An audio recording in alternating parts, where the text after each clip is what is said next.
You all right? Okay. Just want to start out, just shared with the players on the field why the flag was at half-mast today. We all have probably similar stories. 23 years ago, my wife and I are dating. I'm a high school football coach. I'm sitting getting ready for my second period class, and the baseball coach's son comes into the room and says, "Hey, coach, somebody just flew a plane into a building in New York." So we flip on the TV, and me and 28 high school seniors sit there and watch the second plane hit the other tower. And, it was obvious to us at that point that, it wasn't an accident, that our nation was under attack. And I just sit here and think it, 3,000 Americans got up that morning to go to work and, never came home. And I just don't want us to ever forget that day because it changed our nation. And, I have a lot of respect for, police officers, first responders, firemen. A lot of people lost their lives that day. I also have a lot of respect for, our military and, our leadership at that time in this country that, unified this nation and, made sure that those that were responsible were held accountable, but also, made sure that we were safe from anything else. I don't know if we can ever be completely safe, but I just think we can't ever forget that day. And, at a time when, our country certainly needs to find a way to continue to unify, I just remember that, those next weeks and, President Bush at the time, it's just, it's a significant moment in our history. So I just want to start by just mentioning that we covered that out there on the field today, and just still pray for the families that still mourn the loss of their loved ones that day. So, all right, with football, really good couple days of practice. Kids are zipping around really good. I think their heads in a good space. I think we've been pretty sharp this week. They obviously know what we're up against this weekend. Coach Clark, I mentioned it the other day, got a lot of respect for him and what he does and how he does it.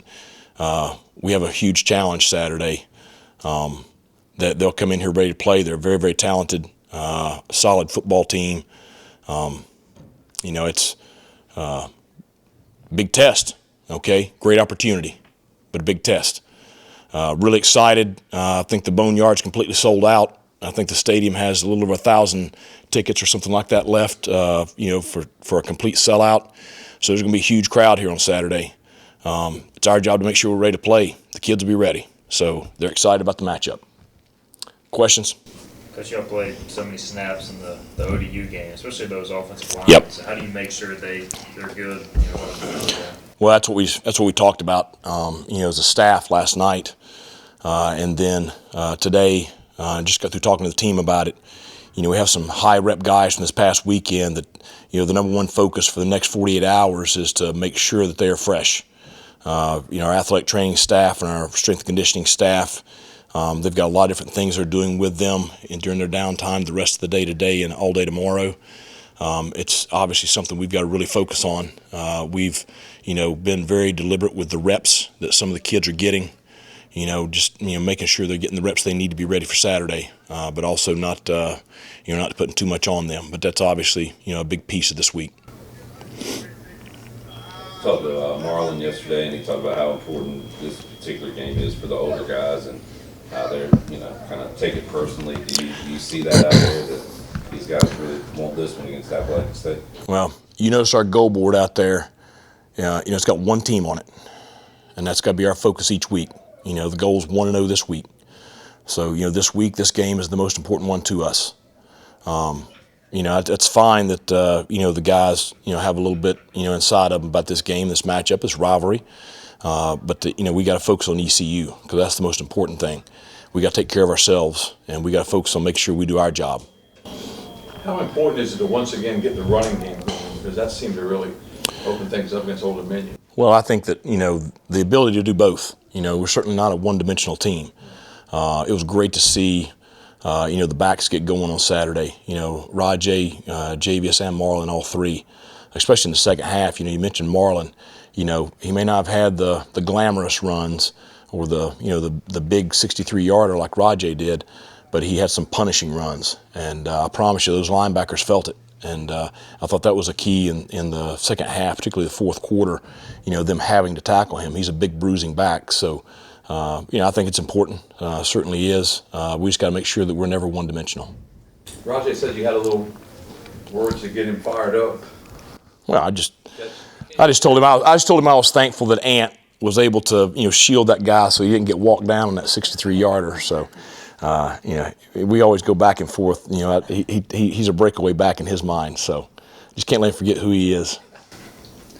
If Jagus is unable to go or something happens later in the year to somebody, what are your thoughts so far on Montgomery? Does he get any reps at the ones, and do you trust him? Well, he gets a lot of reps every week. He's got to continue to come along. But we've got several guys that we can use in a lot of different spots.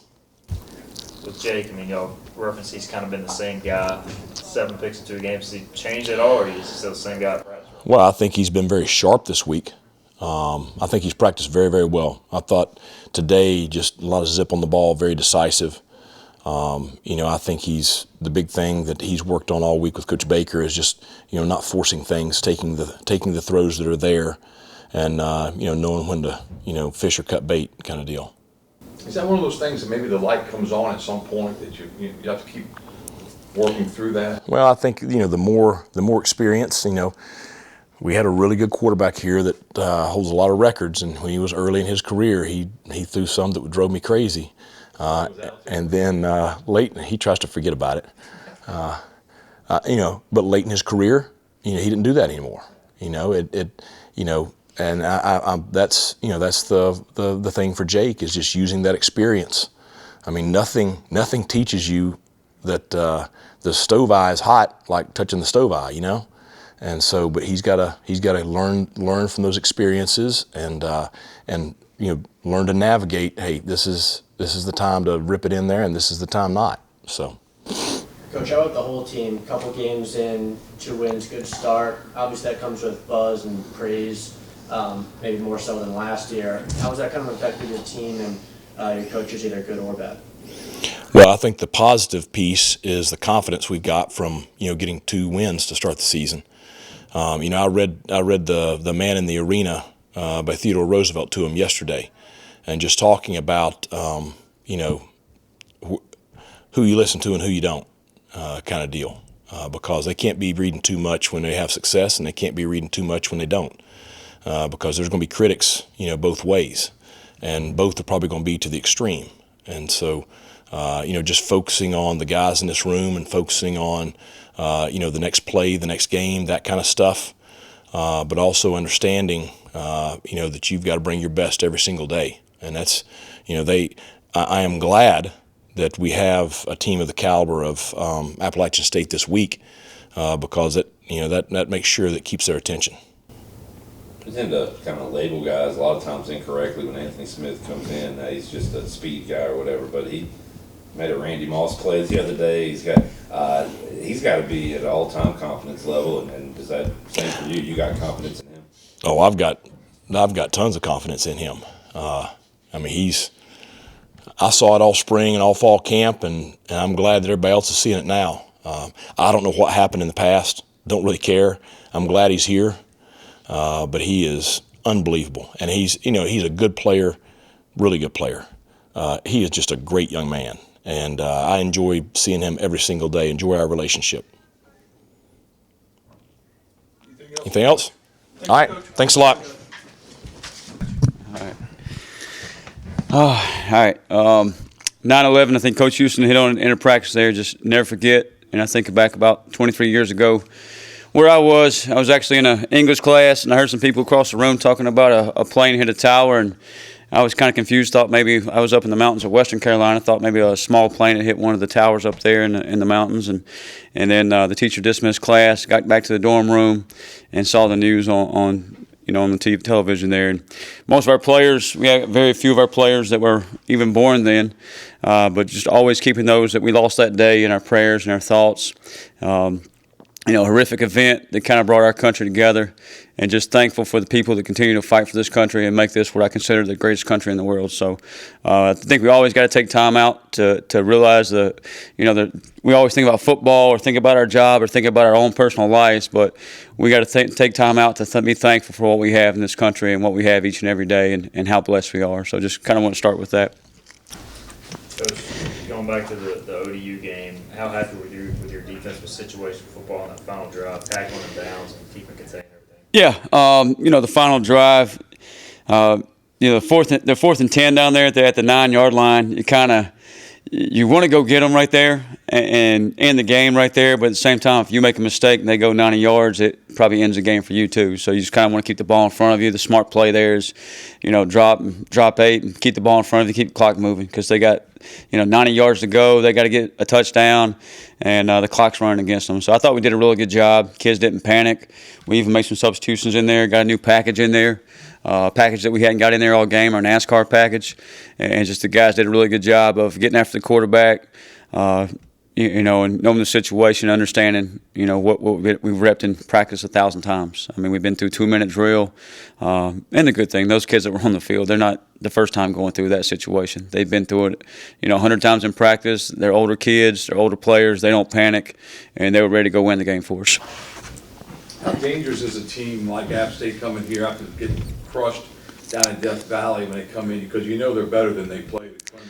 Yeah, the App State team you see on film from last week is not going to be the same one that shows up here at 4 o'clock on Saturday. I promise you that. Their coaching staff, I have the utmost respect for those guys and the job they've done up there. They've certainly got off our tail the last 2 times we played them, and I expect them to be ready to go on Saturday. So, they'll be prepared. I know that. And as coaches said, and our players, Eli said it yesterday, we got to focus on us and make sure we're prepared and we're ready to go play our best ball. And if we do that, for Saturday it'll be a lot of fun. It'll be a heck of a game. Obviously, different personnel this area in college, they have college football, but a lot of the same scheme as what you saw last year. Did you watch last year's film against them? What's last year's? What's 2021? I mean, Coach Ponce. He was the OC in 2021 there. We played him, and he left to go to Miami for a year and was back last year. So we'll go back and watch our game, how he attacked us there in both years. We go back and watch every game he had last year, and along with the 2 games he's had this year. Obviously, the 2 games he's studying this year are more for personnel and kind of focusing on, okay, here's these tailbacks that he really likes. Here's the receivers he likes. I think the quarterback, just the difference between him and this year and last year is I think he's made a huge improvement. I thought he was really good last year. I think he's as good as we might play this year. He's more mobile, agile than me, running the football more, has an option part of his game, can throw the ball out there on the bubbles, take off on the run game. So they do some impressive things, put you in a lot of binds, and we got to be at our best. How hard is it for the guys to stay disciplined with the stretch, the play action, all the things they throw at you? Yeah, they're gonna run the outside zone stretch play, and they're gonna take shots down the field. And it doesn't matter, last Saturday they put up 400-something yards against Clemson and 20 points. They're averaging 460 total offense right now. They averaged 475 last year, so they certainly put up the yards. They're averaging about 160 on the ground, so really good rushing attack. We got to do a really good job of just setting the edge, filling our gaps, keeping the cup, and getting those ball carriers on the ground back there. Anderson Castle is a really good running back. He's a high school quarterback. I think he started out there on defense. They've moved him over to the other side of the ball. Hard-nosed runner. Kanye Roberts from East North Carolina here is a get downhill and can take it to the house on you. The tight end's a really good player, all conference. Then the receivers, Caden Robinson, 15, 13 out there, certainly got speed that they can get behind you. So we got to do a good job, of stopping the run game, trying to put them in situations that we know they're going to throw it. I think if they're able to keep the chains moving, stay on schedule, then they got you on their heels. And it's no different to me than an option team. If it's 2nd and 6, they're feeling good. But if it's 2nd and 10, you put the stress on them a little bit. So we got to win the first down and put them behind the sticks. Coach, you talk about the challenge this week. When you look back, great year defensively last year, and then great 2 showings this year. When they see so much success, how do you kind of keep the guys locked in each and every week to stay motivated and kind of keep that chip on their shoulder, even though they're older by college Yep. years? Yeah, so many times we talk about like, hey, we always don't want to look out the rear view, we want to look out the windshield, and sometimes we refer to like bad things, like, hey, we don't want to look back at 23, we want to focus on 24. It's the same here. Like, we got to focus on the next game. We got to focus on App State. We can't take one play from ODU or Norfolk State into this Saturday. We got to focus on our job this week, and we have an older group and the older players on our side of the ball that's player led. Those guys know that. You ain't got to talk to them about that. They're focused on App State. They're not worried about ODU.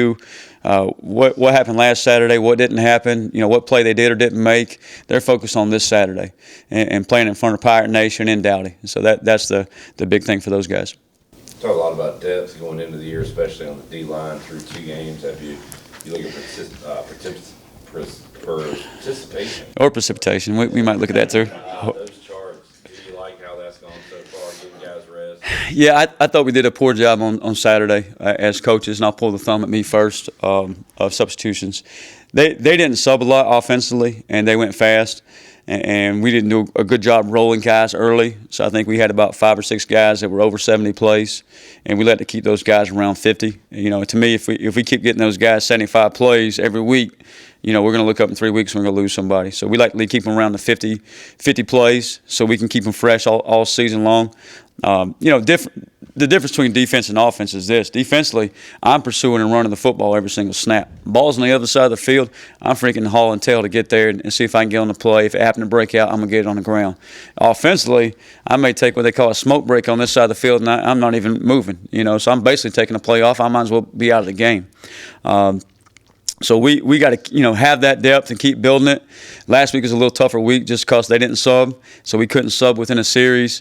They got the ball a few times at midfield, so we wanted to make sure we had our best players in at that point, our starters, so to speak. Not that we don't consider our some of our twos our best players, but we got to do a better job of that moving forward and get back to that. We're getting guys a little, our 2s and 3s a little bit more reps because they can help us. They earn that right in practice every single day. We trust them, and we always talk in this room defensively. It's going to take everybody to get the job done, and that's certainly how we feel.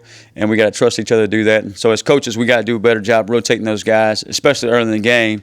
So when it comes fourth quarter, Siobhan Revel, Zakai Barker, Mike Edwards, they ready to ride. They ready to go finish that game off and win the game in the fourth quarter. You get a feel from the older guys that they want to really win this game because they haven't beaten App State in the 2 times they had a chance to play. Yeah, and maybe not just the older guys, but maybe somebody standing up here in front of you too. I think anytime you haven't beaten somebody, you got a little chip on your shoulder. Yeah. You don't ever try to circle opponents. You always try to focus on the next opponent. But I think if you secretly ask a lot of people around the building, this is one that they really feel like they really, really want. And we can't do anything or press any more than we have at any other point in time. We just got to go focus on our job. That's including me and doing what we do to make us a good football team, doing what we do to make us a good defense, trying to get stops, trying to get turnovers, making sure we're playing to protect our culture, playing fast, playing physical, and doing those things. Talk a lot about the offense with pre-snap penalties, and JDB said they've done pretty good with that. How about defensively? Do you feel good about the lack of penalties so far? So far, I wish Kingston wouldn't have ducked his head the other day, but at the same time he ducked his head and on the target, and it was also he's playing his tail off. So if you're playing hard and you could happen to get a penalty like that, that's going to come. We'll try to do a better job coaching him and try to keep his face out of it and head out of it. But I thought for the most part, defensively, done a pretty good job there. And we're forcing some penalties on the offense. I think Zakai Barker forced 2 penalties on their guard the other day, just by his blitz and movement there, and the guards having to reach out and grab him. JD caused a hold on the guard as well, just with his pass rush, brought it back a big 3rd down scramble there, and put him behind the stick. So that's been, a positive for us at this point. Looks like it'll be a big crowd. How much can your defense feed off that Saturday? Well, last year the Rock sold out up there. Their fans, I thought, were certainly into that game. I know our fans won't affect the game this week. I know that they won't be a big part of the game. But our fans are, awesome. Our players, they're fired up to be in there. Chad Stevens came up to me the other day. He's like, Coach, they say it's going to sell. I was like, yeah, Chad, I think it will. He's like, I ain't never been here when it sold out. NC State, there were some still empty seats up there. And it's just a 6-year guy, talking to you like, hey, it's the first time for him. And just the excitement in his voice. I think his grandparents are coming to the game for the first time. Haven't seen him play a college game. And just so I'm excited for those young men. Excited for Pirate Nation. He had a bunch of texts the other night. Just congratulations on the game. Said appreciate it. I'm fired up, not just for our players, but for all of Pirate Nation. And I'm excited how fun this Saturday is going to be. Not just for our players, not just for our program, not just for our university, but for everyone. Everyone in East North Carolina, everyone in Pirate Nation. And these are things we've been building for. Not just us as coaches, not just us as players or administration, our chancellor, but as fans. I mean, the collective. There's so many things that it takes a village to build this program and get it to where it is. And we got so far to go, but this Saturday could be a big step, and we got to continue just to do the things, focus on, the things that got us here and the things that can take us forward, and what I call the culture. Just playing as hard as we can, playing with great effort, playing with great physicality, create a few turnovers, get some third down stops, and staying together. And I think Saturday will be a lot of fun. You're going to get Savon on the judge machine? We get that and get his contacts in. I think Vaughn's going to be fine. If he picks the first one, he goes to the house and turns the game around. But he works hard on it. He's locked in on it, and I think those things are going to come. He's going to get enough opportunities. People quit throwing at him, and then as soon as he catches a few of those, people quit throwing at him, and they're going to go the other way, and IBM's going to start picking them. Okay, and I feel really good about those guys back there and where they're at. As good as I've ever felt here, and the way they're playing right now and the confidence they're playing with. And not just those guys. I mean, we got other guys that can walk out there and do it too. Lamp, Tymer Brown, Nash, Devin King in the back, Jordan Huff, Omar Rogers, Jamarli Riddle's playing really well as a freshman. So just excited about that group in the secondary. Yeah, right now I just feel like it's a little bit of a black eye on what's been, in my opinion, pretty clean offensive football. I mean, we're playing well, we're doing a lot of good things. It's just, but you can't ignore those things. Like you can't just act like they're not happening. So trying to address them in the right way and get them fixed. And luckily we've been fortunate that they haven't cost us a game yet, but we came pretty close, and we got to get them fixed because at some point it will catch up to us. Well, Jake, some of those throws are coming in the opposing territory, I guess the majority of them. So do you feel like he's just trying to do too much at times? What do you think? Yeah, absolutely. He just, we have this conversation all the time. It's, he's a guy that he's got a little bit of a gunslinger mentality, which is why we love him. He's not afraid to put a ball in there because he knows he can.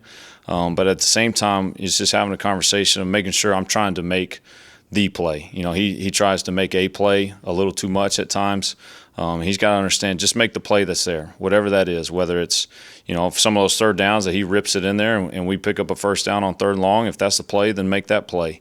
If the play is to check it down, check it down. And that's where he's got to just do a better job of trying not to make a play all the time. Make the play that's there, whatever it may be. And if it's to run, it's to run. Whatever it is, make that play. Was it particularly frustrating in the second half after you've thrown three and you're up the goal line, you got points, and then he throws it on first and goal, and that had to be, I don't know how the communications went, but I know you had to be really frustrated. Yeah, no, it's it's only frustrating because you feel like you're hurting your team. We got what I feel like is a good offense. We got a really good defense, and we got to play complementary football. So it's frustrating from that standpoint.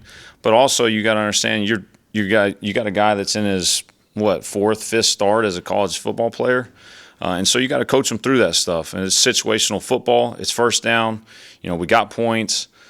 Take care of the ball. If it's not there, it's not there. Just throw it away, and we'll play the next down. So there's some of that. It's frustrating, but at the same time, like, he's learning, and we gotta coach him through it. I got to coach him through it. So it's frustrating for sure, but at the same time, we got to stay patient and make sure that he understands situational football and what we got to get accomplished. Is that something, too, that maybe we all don't realize that he hasn't played that much? He's been around. Yeah. Yeah, I think we take it for granted because he's an older guy and how mature he is. But at the same time, there's no experience like actual game reps. And he's getting a lot of live reps, obviously, and a lot of experience these last two games. And we got to keep growing on them and building on them. And, I feel bad for him because the turnovers are covering up. He's playing pretty dang well. He's about 5 or 6 decisions away from people looking at him in a different light. And so for me, I'm always going to be positive. I'm always going to stay positive, and I'm really positive with Jake because he's doing so many good things that we're going to fix the issues. I promise you that. We'll fix the issues, and we're going to focus on the good things that he's doing and keep building on those. Coach, obviously the turnovers have been a big talking point, but aside from that, what's the big thing offensively you guys are trying to improve upon for App State? Yeah, just continue to play clean. I think we've done a pretty good job just avoiding, pre-snap penalties. Had a couple in this last game. Then it happens, but we got to eliminate those because anytime we can stay on schedule, and what I mean by that is stay, in front of the chains, not get in a second long situation. We've moved the ball really well, and so just continue to play clean. Eliminate the turnovers, obviously. We're doing a really good job in third down football right now, converting at a high rate. So just trying to focus on those things. Like I said, we're doing a lot of good things. We're running the ball effectively. We're able to throw and catch, and so just trying to build on all those things. Is the offensive line where you want it through 2 weeks? Talk about those guys. Yeah, absolutely. I mean, people may not agree with this or think this, but, they helped win us the football game tonight. Being able to run the ball, how we were, and some people will look at it on paper and not think it was ran effectively, but when you're playing that style of defense, to be able to churn out 4 or 5 yard runs consistently on first down, and we were able to lean on them late and still run the ball. Those cats played 97 snaps the other night, and so I love where they're at. I think they're playing really well. I think they're protecting really well, but they can continue to improve. There's things they still got to improve on. Making sure we're spotted up, making sure we're taking care of things in critical situations, third and short situations. But I love where they're at. Can we be a lot better? Yes, we can. But I love where they're at, and they're helping us win these football games for sure. They run kind of a 3-down lineman with a stand-up 7 technique. I guess he is a rush guy, kind of like how Coach Harrell does. So how nice would that be to have seen that all summer long? Yeah, they're very similar structure-wise. A little bit different philosophy in how they play, but it's a good defense. They got really good players. They've been in this system. I think they do a good job of rotating guys. They play a lot of different guys, a lot of different players. If you just look at the percentages of snaps they've played the last 2 games, it helps keep their guys fresh. So that, to me, I think is one of the better things they do is they've got a lot of depth. And, when they sub in and out, there ain't no drop-off. They got good players, first, second guy that gets in the game for them. So structure-wise, it's nice, but it's a little bit different. He'll do some different things, throws a lot at you. And so we just got to be extremely detailed and make sure we're doing the right things.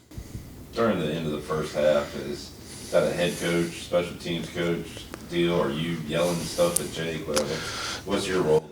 No, that's a total team breakdown. That's everybody from the top down, players, us.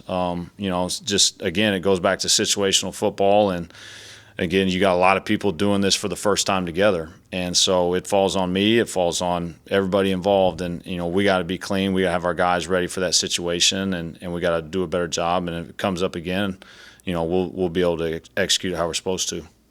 How happy are you with the explosive plays y'all generated though through 2 games? Yeah, that to me, that's we've been fortunate, with the turnovers. That's how we've won these last 2 games. Is just being able to generate explosives, and that's it's encouraging, but also frustrating because that if you eliminate those turnovers with the difference we've had in explosive plays, neither one of these games are really close. Especially this last one, we left, 21, 24 points off the board simply off of turnovers. When you look at the explosive play battle, I think we were around 12, which is about what we trying to shoot for, and I think Old Dominion had about 4. So that's a credit to Blake and those guys. They're going to eliminate explosives, and we got to keep creating them, and it's going to always give us a chance to win. Sounds like it'll be a big crowd Saturday. How can we know the defense can feed off that? How can an offense feed off that? Yeah, I mean, we get rolling. It's pretty fun when a crowd can get involved when we start scoring.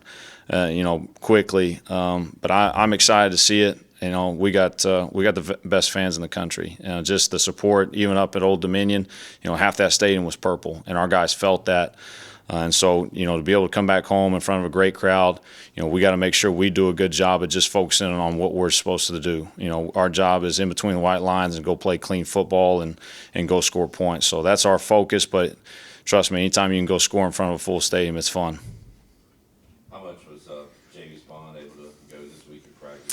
We'll see.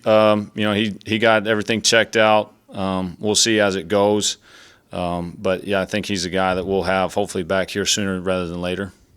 And how about Chase? We saw him on the field. Has he got like a lingering deal, or is he 100%? How's he doing right No, Chase is good. You know, it's just working him back in. He was kind of like those guys the first game. I think he was just, you know, trying to do a little too much. But no, he's fine. He's just working himself back into shape. You know, you miss that time of camp. There's just a little bit of acclimation period that he's still going through, but he's fine. Anything else for Coach? Thank you, Coach. Appreciate it. Coach.